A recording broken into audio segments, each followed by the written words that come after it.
I've been reading lately that even though you might think that trees are individual organisms, they actually, like in a forest, their root systems are connected. So that if something comes and attacks one tree, it sends out a message to the other trees that they need to put out chemicals and things like that to defend themselves. And so there's this huge invisible community under the ground and in the canopy that means trees are connected and they help each other survive. And if there was in a battle, in a struggle, in a battle, my weapon of choice would be laughter, and my battle name is Pamelopoulos. So, and I'm going to now introduce you to the co-ringleader of the evening, Callie. Right.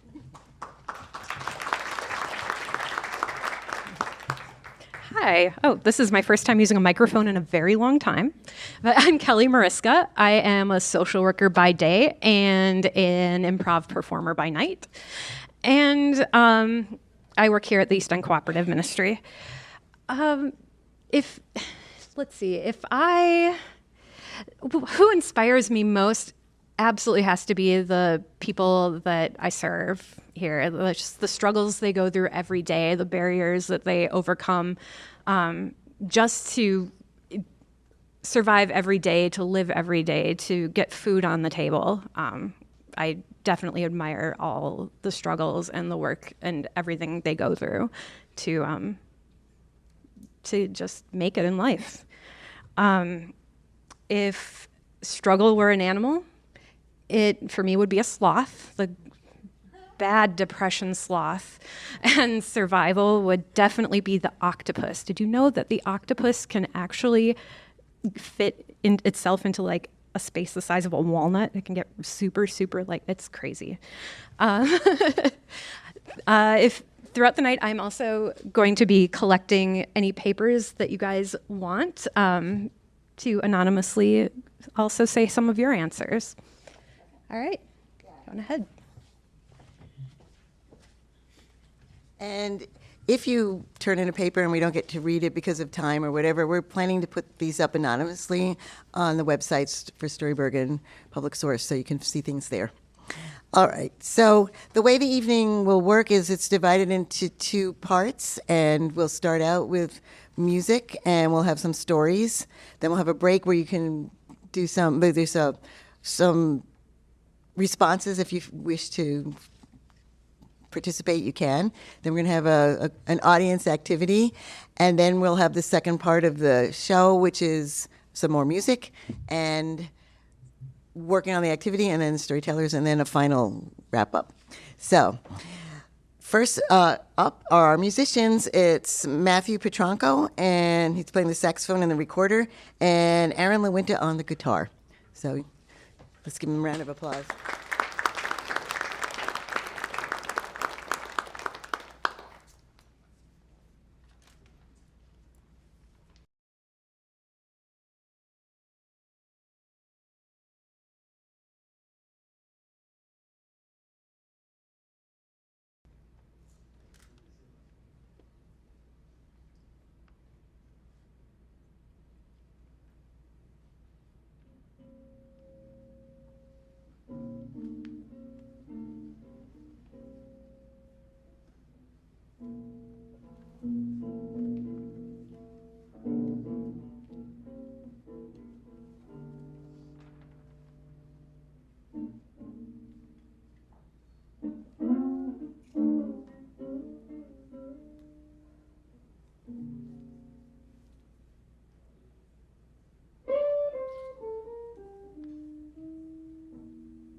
All right, we have some wonderful responses from you guys, so I have to read a couple that I pulled out. I really like this. Everyone had such different answers. This is wonderful. In a battle, my weapon of choice would be a peace treaty. And a plant whose survival strategies I admire is not the one that sat on my windowsill. Terrible survival skills. All right.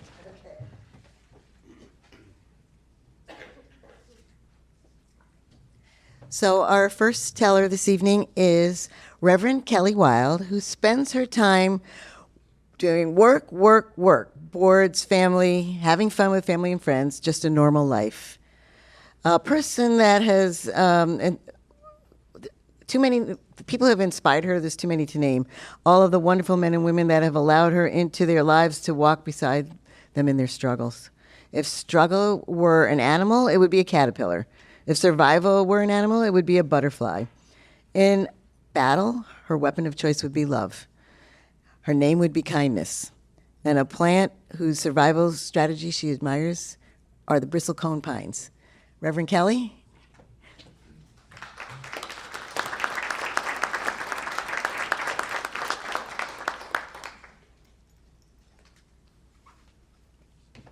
Evening, folks.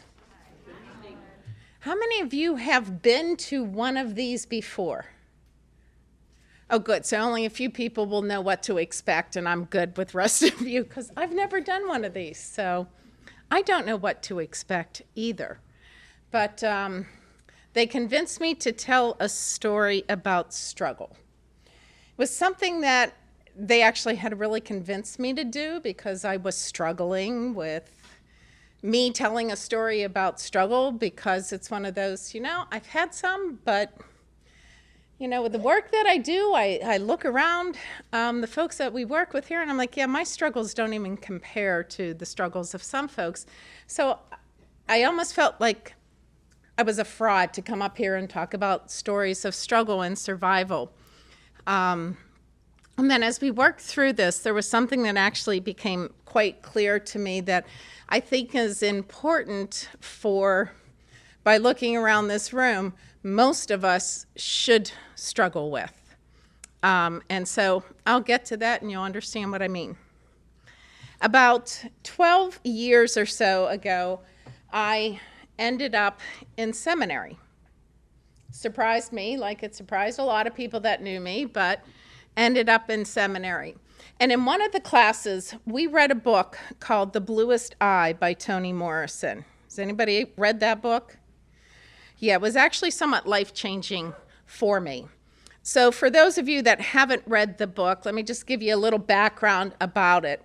It's a story that's set right after World War II. And it's about a little black girl who was fostered by a white family after her alcoholic father raped her and burned the house down. Piccola, which is the name of this little girl, she faces again and again and again in this book the feelings of being ugly because of her dark skin and her thoughts of she would be beautiful if she only had blue eyes. So in reading this story, what kept coming up again and again and again was that whiteness was good and blackness was bad. Blonde hair and blue eyes were what was normative, is what people strived to have, what was considered to be beautiful. And in reading this book, what kept coming back to me was that the ugliness of racism, and that thinking that those without blue eyes or those with dark skin were somehow not as beautiful as somebody that might be blonde hair, blue-eyed, and white. So I'm sitting in this class and we're reading this book week after week after week. I was one of the few white students in this class. I was the only woman with blonde hair and blue eyes in this class. And just kept struggling with this book. And as we're reading this and talking about this, I sat there and felt like the entire room is looking at me going, this is a story about you being, not in a good way, not a good person, that all the racism that this world felt like it was falling on me. And so I finally asked the professor if I could talk to him, because this was becoming very emotionally difficult for me. And being the wonderful man that he is, said, sure. And I think he kind of knew what I was going to talk to him about, because he's a very wise man. And so I schedule an appointment with him. I walk into his office, which was in the basement of the seminary, and he had a couch there, I guess like he was almost a psychiatrist, and in a way he was for me. And the professor is a Black man, and again, somebody that I greatly, greatly respect. And so I walk in and I sit down on this couch, which was very low to the ground and just kind of sunk in. I'm thinking, okay, maybe this is indicative of how this conversation's going to go. But he was so kind, so patient, so loving in how he sat there and looked at me as I started to tell him about how I was feeling about this book, and that's not me, that's not who I am, it's not how I think. Again and again with the I. This is not, it's all about me. And he looked at me and said words that changed my life. He looked at me and said, Kelly, it's not personal. Because see, what we were talking about with this book is about white privilege. And I took it to mean that it was on me. It was personal. And I was responsible for all of the issues that were out there. And that particular conversation, that class and that conversation started my struggle with understanding and coming to terms with white privilege. Now, you say that word and a whole lot of people have a whole lot of different reactions, from, yeah, it's real, it exists, it's there, to, I don't know what you're talking about, there's no such thing. And so just struggling with that whole battle about what is it? And it's one of those, okay, well, I personally didn't cause, and I can't personally fix white privilege. Thinking, am I still responsible to do something, to do what I can to bring attention to it? I don't know. And so my struggle with that topic has been for the last 12 years. And I started to think about the norming of whiteness and the othering of Blackness.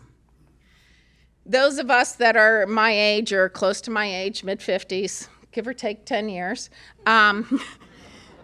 will remember Band-Aids that were called flesh color Band-Aids. Well, guess whose flesh the color was? Mine. And I'm thinking, well, isn't that interesting? Because that might just be a few people's flesh, but it's certainly not everybody's flesh color. There was also a crayon in the crown box that was also flesh, and it was peach colored. And so as I'm thinking about this, I'm thinking those two things just speak to how whiteness was considered the norm, and what people should achieve to be. And it's not like you can change your skin color. And so that kind of continued my thinking on the systemic nature of white privilege and racism. And it was just one of those weird little, I never thought about that before, but I think it speaks volumes to the culture. You know, one of the things that I know that I will never have to worry about, my two sons will never worry about, is getting a DWB. Anybody in here know what a DWB is? Driving while black. Yep. I don't have to worry about that. My sons don't have to worry about that. I don't have to worry about when my sons leave my house that they may get shot. I don't have to worry about when my sons get pulled over by the police, which they both have been for speeding and a few other things. I don't worry about them being shot just because they were pulled over by the police. White privilege. So all of these examples just kept coming up in my life again and again and again. And it's like, you know what? I don't care what people say. They can deny this exists all they want. That doesn't mean it doesn't exist. It just means I don't want to pay attention to it because, like me, I might be personally responsible to fix it if it exists. And then I realized something a little bit later that, and this has been a little more, I'd say over the past 4 years or so, that what my professor said to me in Kelly, it's not personal. I actually want to sit down with him. I talk to him often. I want to sit down with him and have a conversation with him and tell him I now disagree with him. It is personal. It is personal that even though I didn't cause it, it's personal because I need to learn about it. I have a responsibility as a white individual to learn about white privilege. I have a responsibility to act on it, to educate others on it, to speak to it, because being silent is complicity in the system. And it allows white privilege and systemic racism to continue. Racism is not an issue for people of color. It is an issue for all of us. And this has been my struggle over the past 12 years of getting to the point where I am right now with this needs to continue to be my struggle, is speaking to this issue, speaking to this particular thing. I've taken, not that I'm trying to toot my horn, but took a white ally class on how I, as a white person, can be an ally to people of color and be able to speak to other folks that may look more like I do about the fact that this does exist. A year ago, almost to the day, it was the first Sunday in February, a friend of mine asked me to preach at her church. Black History Month is February, and she asked me to preach on racism. And so I did a sermon on white privilege in a congregation that looked like I look. You talk about a lead balloon. It just went boom. After the service, nobody said, "I really enjoyed your message, Pastor," or "Glad you were here, Pastor." I got a hello, hello, hello. I was like, wow. But my friend wanted me to do that because I get to leave and she can come in and continue the conversation with folks without being the bad guy. Okay, so it sounds like I got this, right? Like I'm good. I understand white privilege. I rail against it. Well, 2 weeks ago, this summer, I'm United Methodist, and most people understand what's going on in the United Methodist Church and the battle within it over human sexuality. And so I am on the side of progressiveness and full inclusion of folks, irrespective of their sexuality. And at our annual conference, the folks that think like I do and have that theology were systematically silenced by the folks that are very conservative.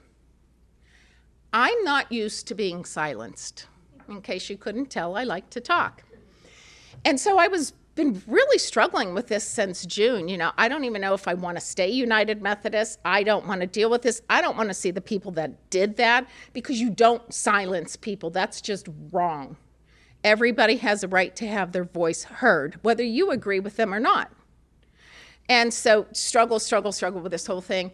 And I talked to my district superintendent, who is a Black woman, And I'm telling her this story, and as I'm standing there telling this story, looking at her, I'm thinking, really, Kelly, really? You've been silenced, what, maybe twice in your life? You have been dismissed and disregarded maybe twice in your life? And Dawn, who is my superintendent, is a wonderfully gracious, kind, wise woman. And she very kindly, talked to me and encouraged me not to let other people dictate what I do, what I don't do. Don't let them in my head rent free, all those things I tell everybody else. But as I left that conversation, I kept thinking to myself, really, you're going to stand there and whine and moan and complain to a Black woman about being silenced once, twice in your life? Really? A little bit of white privilege going on there, don't you think, Kelly? Because Dawn is used to being silenced often, especially in Pittsburgh. And so was convicted about that, and I sent her a text message apologizing to her for my insensitivity and not being aware of, my white privilege, and, stop whining and do something about it. So that's just to kind of say that my struggle is not over and the journey continues. And as I say, amen.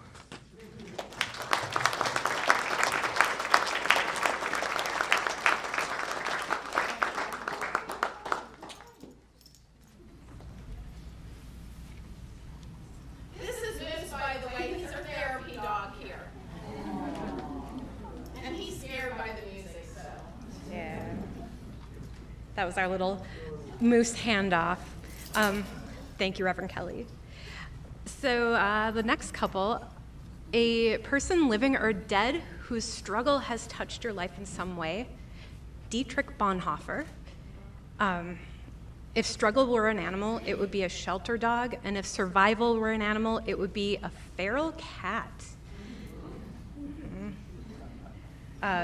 In a battle, my weapon of choice would be a cloak of invisibility. I love Harry Potter, I just have to say that. And my name would be Stormy.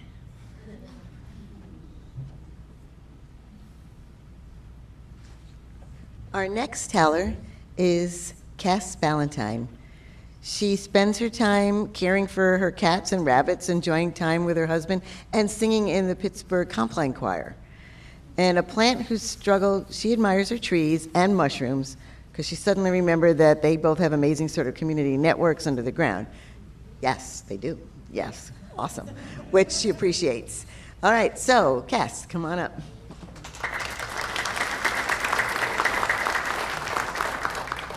Good evening. Kaleem, could you not for once just do what I ask you to do? Imagine me sitting across from Kaleem on a small child-sized blue plastic chair. I'm 9, he's 27, or I'm 9, he's 9, I'm 27. We sit in my small, colorful classroom, breathing in the scent of pencil shavings and construction paper. And he's sitting at the table, eye to eye with me, having not done what he was supposed to be doing for about half an hour. And he's looking at me with lividity in his eyes, and in the next 30 seconds, he will tell me what he thinks about my request. But first, I have to tell you about when I first met Kaleem. I was teaching in a poor rural elementary school in North Carolina, and each morning as I drove in to North Graham Elementary, I tried to get as hyped up as possible, because in my first year of teaching, I learned that no day would ever go the way I thought it would, so I had to be ready. So as I pulled up, I took a big swig of coffee and put on my best "I'm ready to do this" face and walked into our school. And although we had a pretty low budget, our principal was very creative and made sure we had a very welcoming entryway. So there were big tubes filled with baubles that the kids would put in, like points in Harry Potter every time they did something good. And we had a big fish tank with silvery angelfish. So I turned toward my classroom, passing our gym with its disintegrating linoleum floor, and put my stuff down and rushed up to Caroline to welcome the kids to school, which was my morning duty. And Caroline sort of gives you a sense of the dynamic of our school. A few Honda Odysseys would pull up, but mostly ancient two-door Honda Civics and Oldsmobiles filled with bunches of kids and cigarette smoke. But at the same time, we would usually be dancing because our music teacher would be playing the tambourine to our unofficial school theme song that year, which was Happy by Pharrell. So we're all dancing and welcoming the kids to school. So I was in a pretty good mood by the time I got to my first reading group. So I was a special ed teacher who specialized in small group, specialized curriculum. And so my first group was there, and my principal comes by and says, I think we might have a new child with a disability this morning in the 3rd grade. He seems to be struggling, and I'm not sure, but maybe you can help. So after I finished my reading group, I ran over to the 3rd grade hall to see what was up. I walked in, and Kaleem is sitting 5 feet back from his desk with his arms tightly crossed over his chest, and he's scowling at his new teacher. It's 8 o'clock. Bell rang at 7:15, so already it had been a pretty hard day for Kaleem. So I introduced myself and told the teacher that I'd be back once I knew more from his last school. It turns out, once I got the records, that Kaleem had oppositional defiance disorder. If you don't know about ODD, it often presents as stubborn defiance to authority. And in my experience, it seems an adaptation to a life where your own strengths sort of pale in contrast to the expectations of society, and defiance sometimes seems like your only avenue out.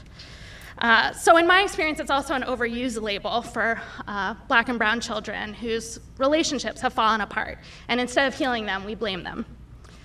But still, whether he had ODD or not, the regular classroom was a difficult place for Kaleem and other kids like him. It was big and busy, and the expectations were high, and very frequently, kids and teachers would accidentally offend him, and he would get very upset. So instead, we went slow, and were careful.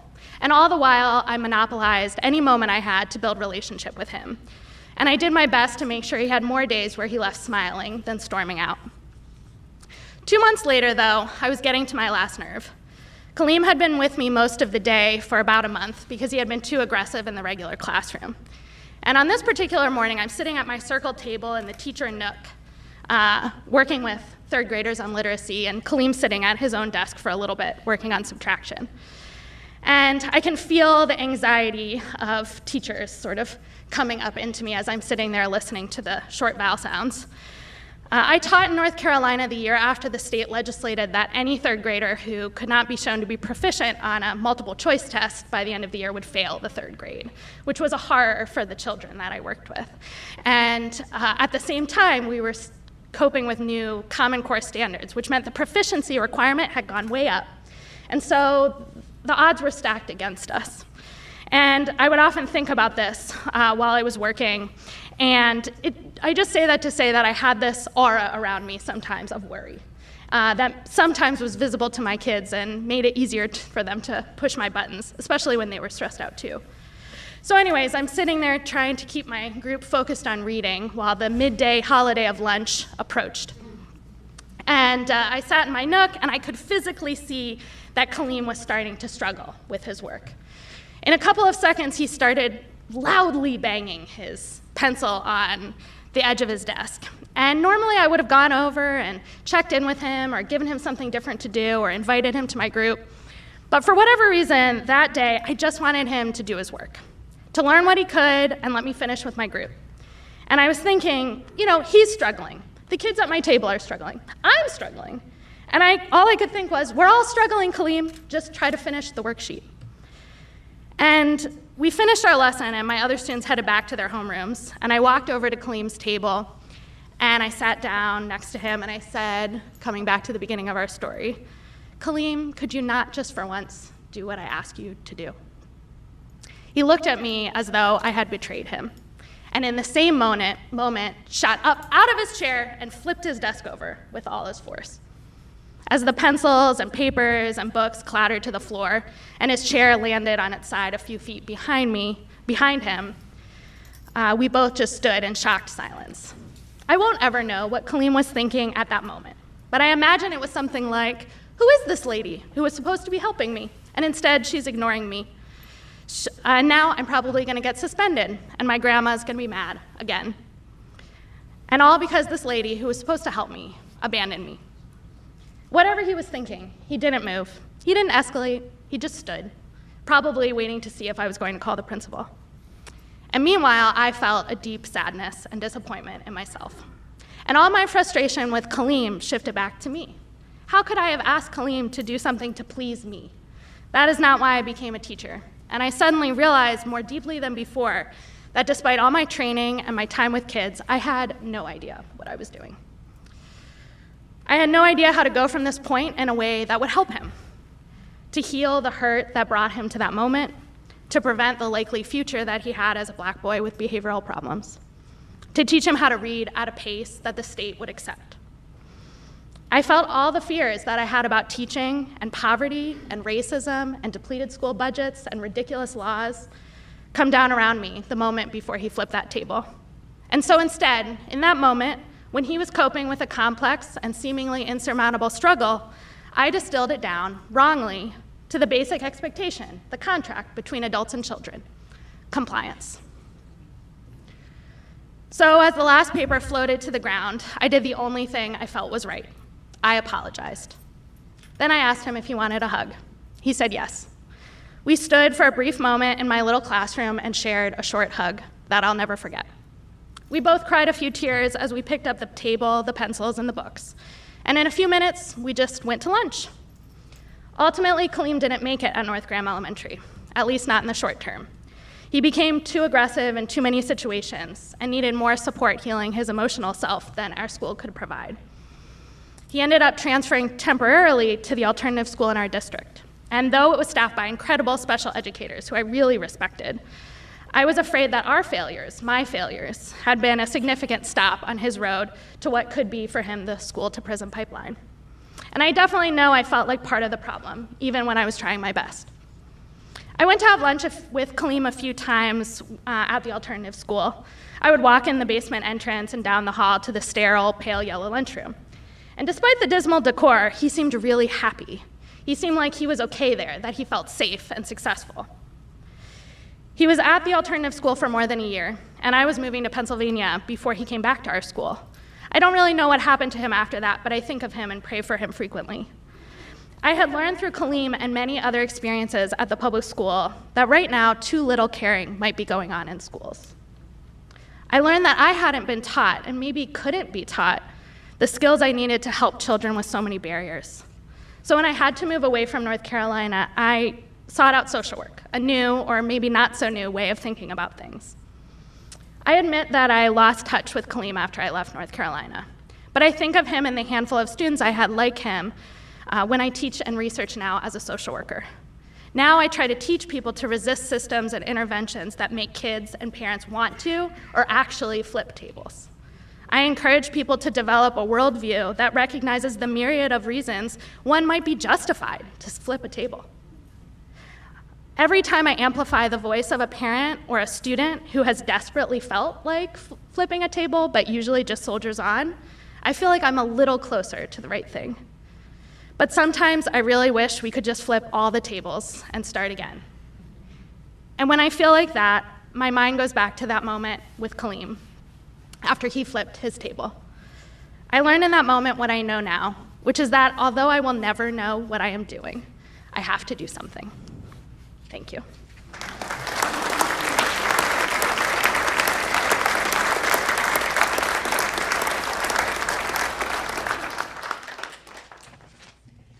Thank you, Kes. All right, a person living or dead whose struggle has touched your life in some way. My grandma, with 13 kids to feed, she took me in at 12 years old, raised me to know good hard work. In a battle, my weapon of choice would be knowledge, and my name would be Braveheart. And a plant whose survival strategies I admire is a weeping willow.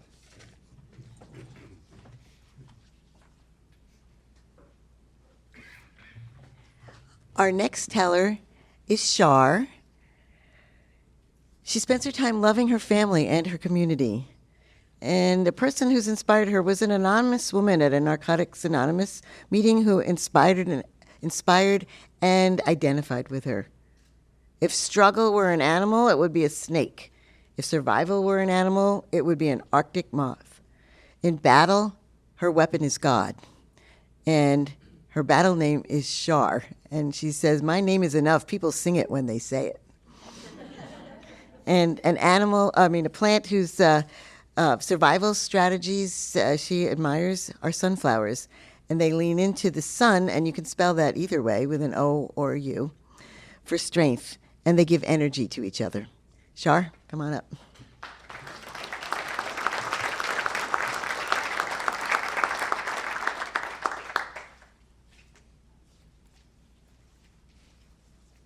Hello, everybody. So I have 3 rules before we get started. The first rule is feel all your feels. Good friend said that to me. Feel all your feels. And when I say that girl's smart, I want you to say out loud, she's smart, and look for God throughout the story. Yes, look for God. So imagine with me a little girl, so abused, so mistreated, so neglected, just really just abused and distorted in her thinking already that she's the saddest, baddest little girl in the land.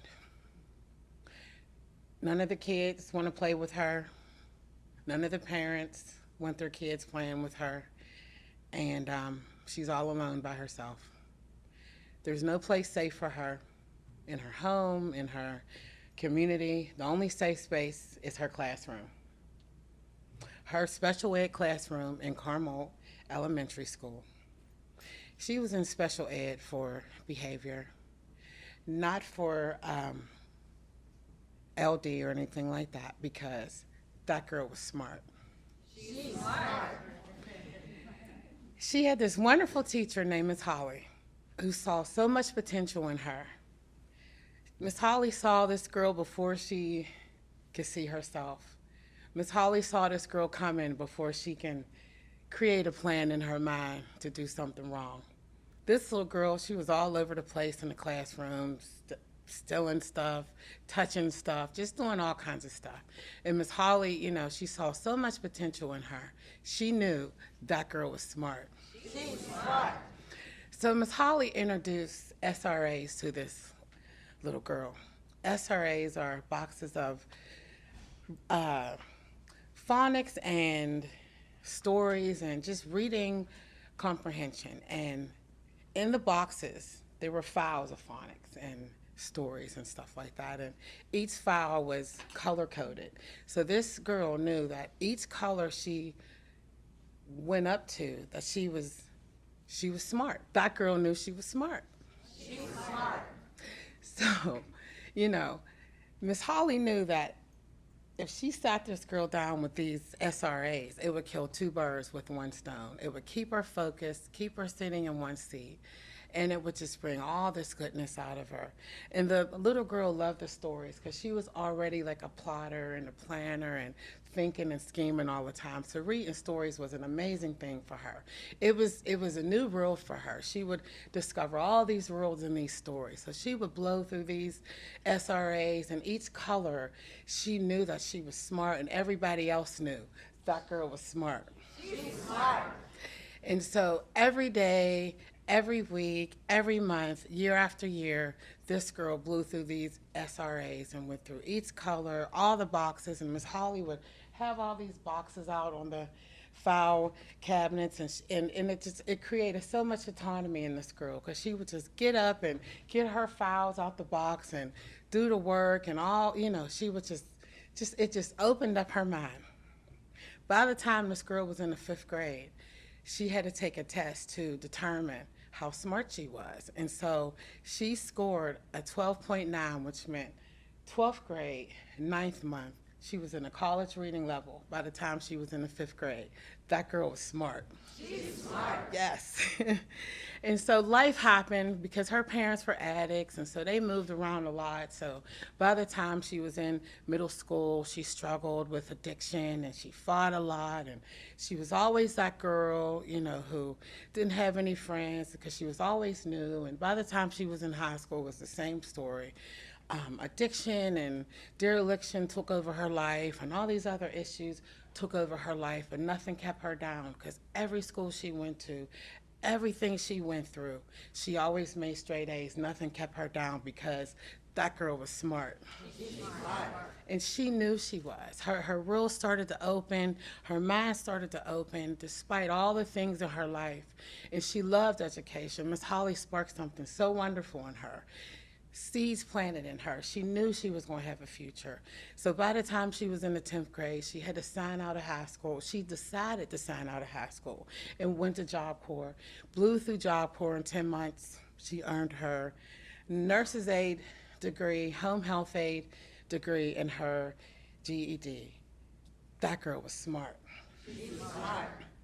By the time she came home from Job Corps, her addiction was still the same, but she was the youngest nurse's aide in McKeesport Hospital. So she worked very hard, worked really hard. But anybody who knows about addiction, it kind of takes over things. So addiction just became real big in her life. Dereliction, jails, institutions, all kinds of stuff happened. But that girl never forgot Miss Holly. That girl never forgot the seeds that were planted in her. And she remembered God. God walked with her, God talked with her, and she knew God did not forget her. And so in spite of all the things that she went through, she knew how smart she was. God met her in a place where she just knew there was something in her. There were things growing in her, and her life was not going to be over, despite addiction, despite everything she went through. So she made the decision to change her life, and her clean date is February 2nd, 1998. She went to college. In fact, she graduated 4 times because she knew, everybody knew, that girl was smart. She's smart. She has a wonderful family. She's changed her life. Wonderful things have happened in her life. She's come full circle in her life.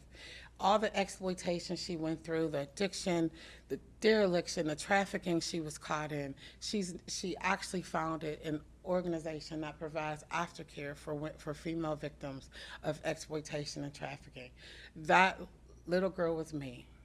And because of Miss Holly, and because of God, more importantly, I'm the woman standing here before you. Thank you.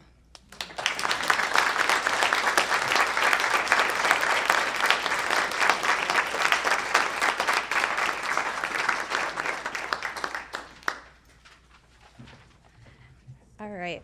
A person who struggled has touched my life in some way. My sister-in-law, who I took care of as she died of cancer.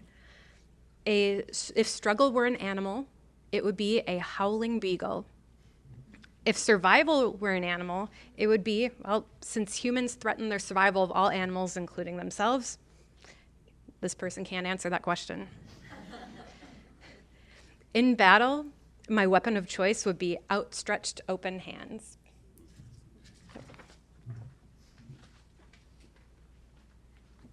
So we've come to sort of a midway point. You may have noticed that there, in great storytelling tradition, there are 3 pieces of paper that you have, a beginning, middle, end. So the middle piece of paper is, if you haven't gotten one, is for you to reflect on a struggle that maybe you have survived and has led you to another struggle yourself.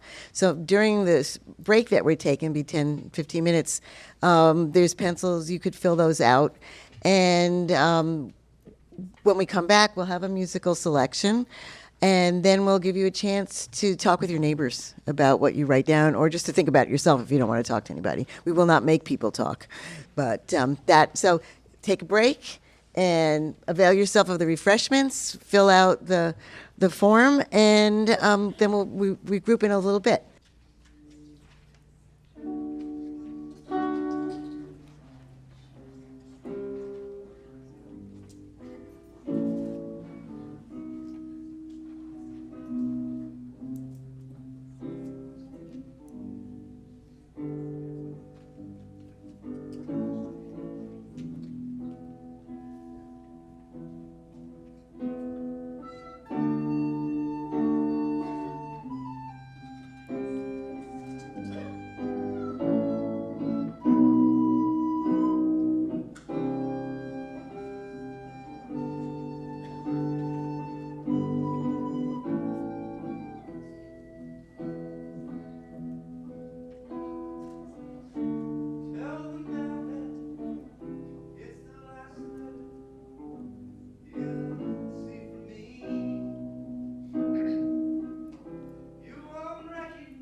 A person living or dead whose struggle has touched your life in some way.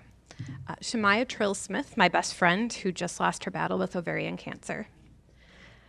In a battle, my weapon of choice would be warm, fresh baked cookies. My name would be Enigma. A plant whose survival strategies I admire is the pine branch I found on the ground as a child that I planted in spite of my parents' doubt, and it grew into a tree. A person whose struggle has touched your life in some way, my grandmother.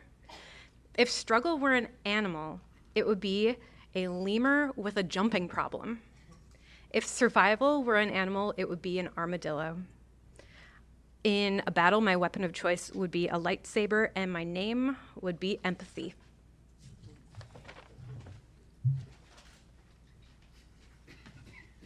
Okay, so we'll take a few minutes now for you to share with your neighbor or somebody you came with or somebody you don't know the things you wrote down about survival and struggle for yourself.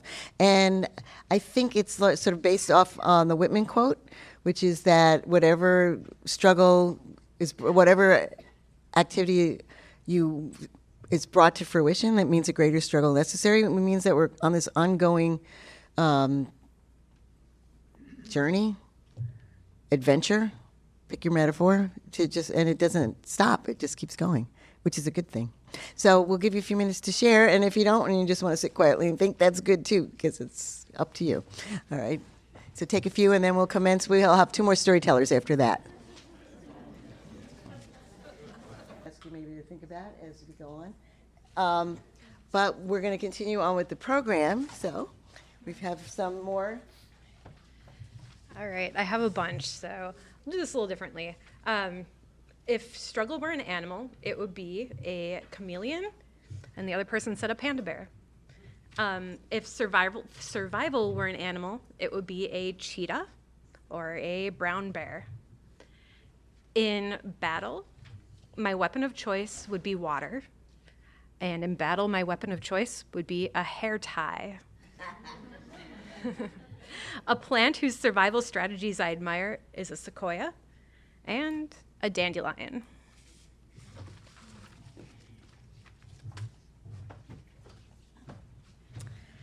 Our next teller is Sarah Suri. Did I say that right? Okay. And she spends her time working with her therapy clients and hanging out with her husband and 3 pets and her kids when they're home from college. She also loves to disco dance, play the piano, attend public speaking group called Toastmasters, and has a passion for home interior decorating. The person she admires is her mother, who ended up getting sick with a chronic, extremely painful illness around the time the story was set, when she was in 7th grade. She handled her difficult situation with grace and always tried to make others laugh with her jokes and stories, even in times of personal distress. She died at the age of 50, which was 25 years ago. Her perseverance is what I will always remember and admire most about her. Sarah.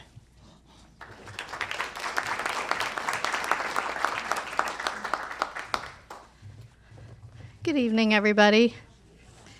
My story is about growing up as an Indian immigrant in the 1970s in a small town in Ohio. And let me warn you right now, it is filled with teenage angst. It is February 1979. I am in the 7th grade and have been invited to Valerie Simpson's 13th birthday celebration. The whole idea of attending this sleepover party is very exciting for me, especially because Valerie is pretty and popular, and I am not. I'm very nearsighted, and I wear thick glasses. As you can see, not much has changed. I still wear thick glasses. My dark curly hair doesn't exactly match up with the long, blonde, straight hairstyles I usually see on the cover of my teen magazine. I have braces and overnight headgear. And I often wear a t-shirt that proudly exclaims, "Tin grins are in."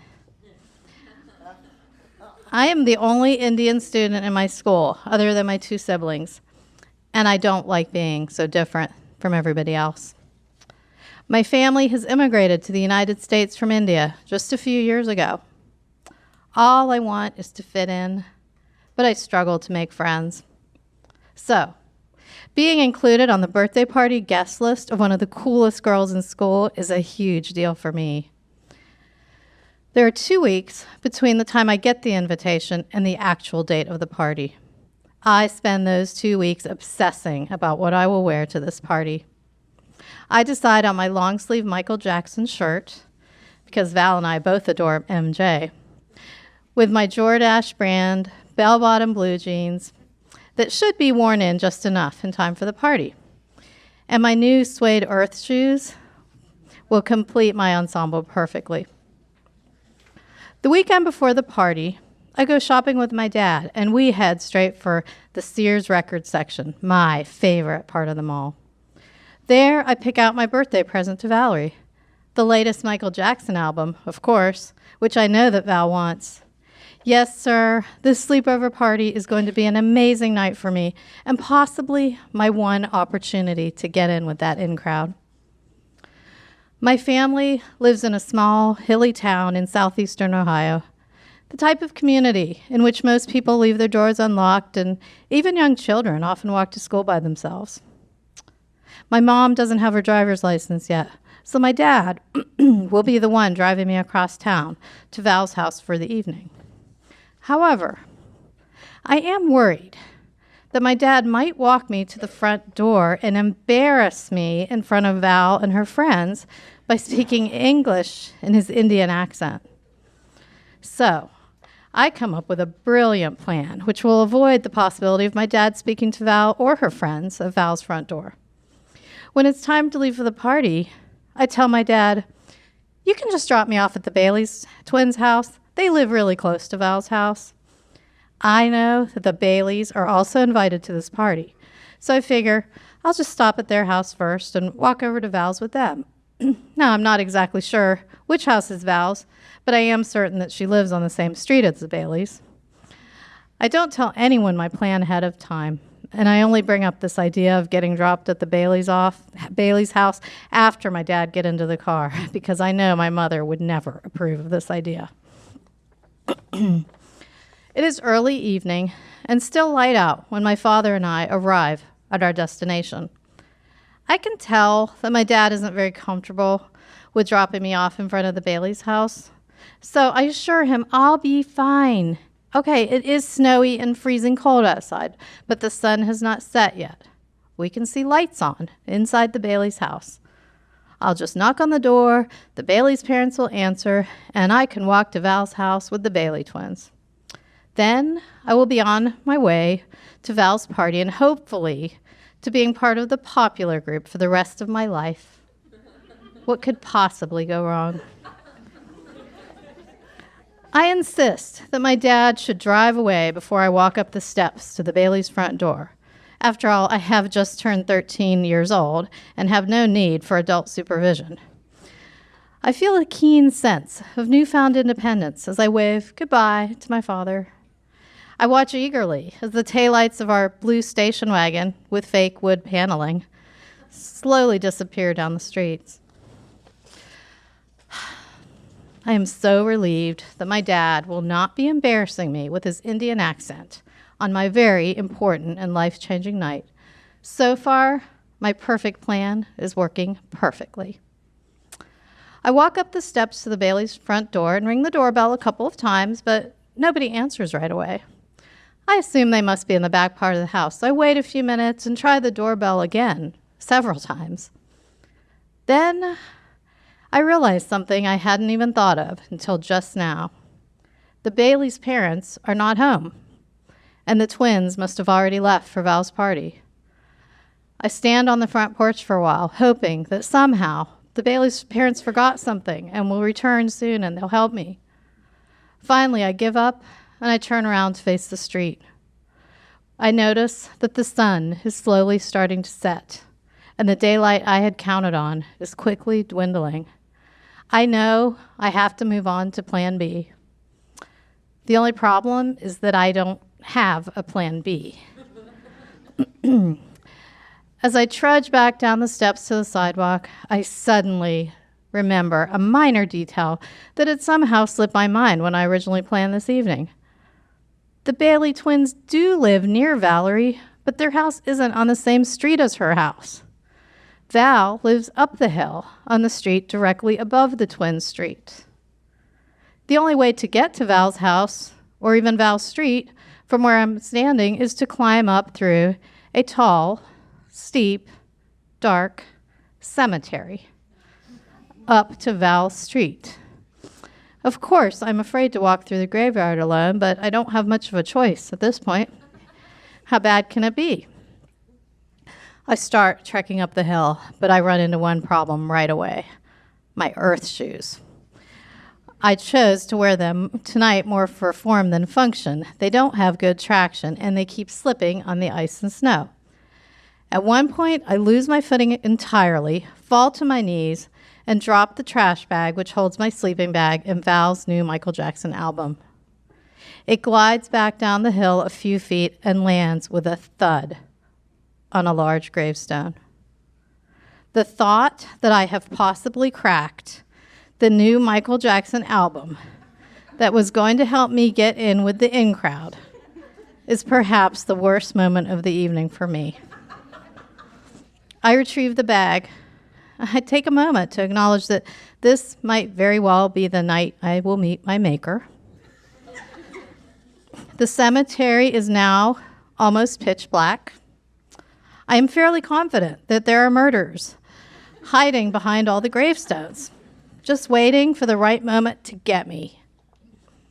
I'm also coming to the slow, sick realization that if I do die right now, I will never marry Michael Jackson.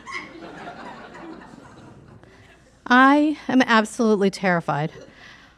I start crying. I want to give up. There's somehow, at this point, I've made it almost halfway up that hill. Right now, I want nothing more than to be back home with my parents and my two younger siblings, eating my mother's wonderful Indian cooking for dinner. You know, I wouldn't even mind if my mom is wearing a sari tonight. For once in my life, I would welcome my parents talking to me in our Indian language that used to embarrass me.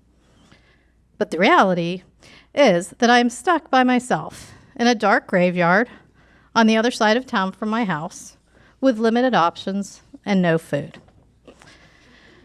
As I start crying and lean on a tombstone to brace myself, I hear faint voices calling my name from the top of the hill. I find out later that my dad has called Val's house to make sure I arrive safely. So a crew of cool and popular 7th grade girls, plus Val's parents, are coming to the cemetery to look for me.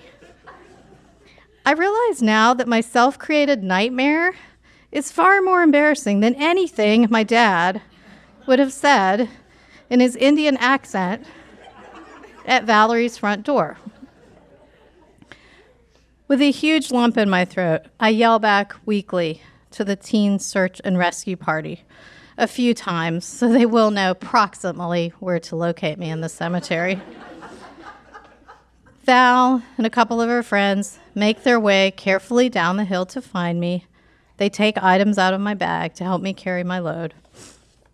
The girls link arms with me, and we trudge up what seems like Mount Everest to the safety of Val's house. I have never been so happy and so humiliated at the same time. It has been 40 years now since I got lost at that dark cemetery on the way to Valerie Simpson's 13th birthday party in the middle of February of 1979. Now I'm doing the math. Has it been 40 years? Close enough. Something like that. Anyway, 35 something. Sorry.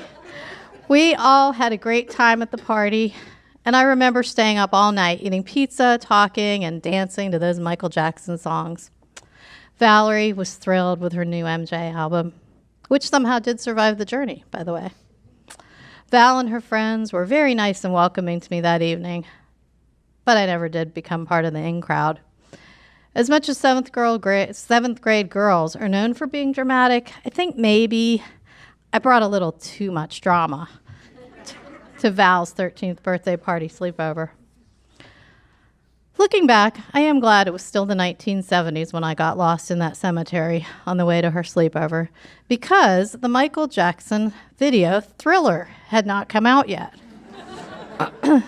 There was no way I would have walked through a cemetery if I thought it was filled with zombies.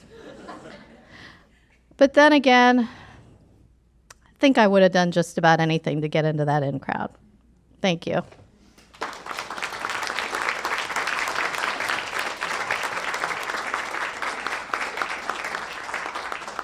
I have a whole bunch.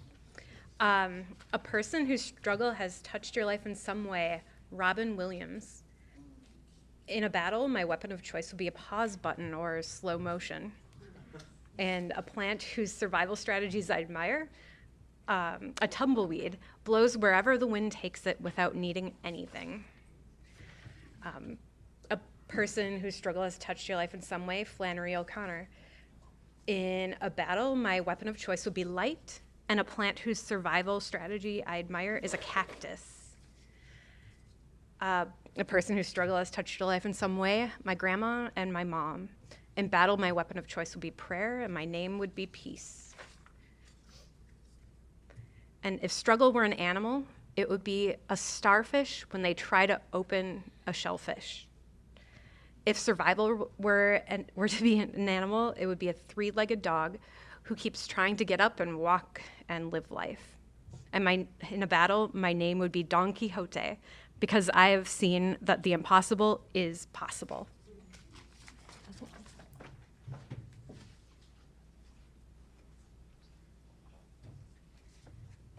So the last teller of the evening is Meg Saint-Esprit. She spends her time writing and chasing her 4 kids. She likes to write about housing justice and educational equity issues, as well as general parenting topics. A person whose struggle has touched her life in some way is her 11th grade lit teacher who introduced her to Maya Angelou, and her work has profoundly changed her life. I believe she says, I believed it prepared me as well to be a transracial adoptive parent to Black children and give me some window onto the Black experience and what my kids will face.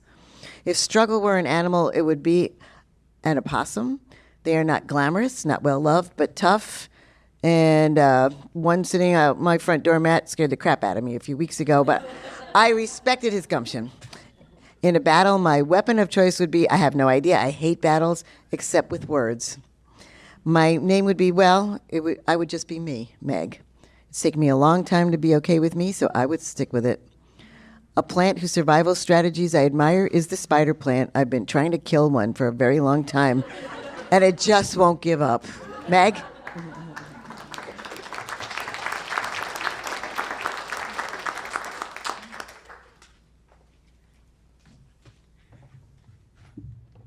I guess I'm the tallest speaker of the evening, which is true for most of my life. Hi, guys.